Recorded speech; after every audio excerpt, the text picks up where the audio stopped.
Coronavirus and sex: what you need to know. If I have sex, can I catch coronavirus? You might have thought about it but been too embarrassed to ask. To separate the facts from myths, we've put your questions to health experts.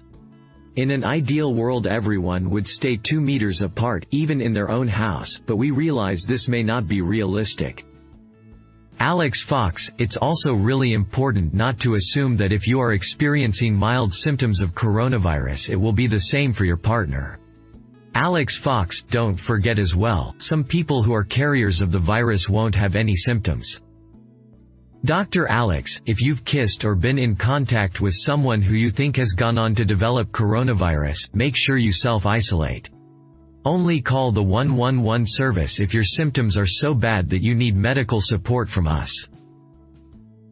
If you're somebody who has developed symptoms, and you know that you've kissed people recently, you should let them know.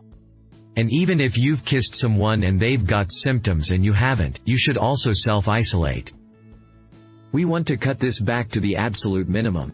A lot of people have been getting really creative. If you use your imagination a little bit, there are lots of ways you can have a sexy time without being face to face with somebody. It's also important to remember that right now, some people might be discovering that they or their partners have different libidos. You might find that you want sex when your partner doesn't, or vice versa.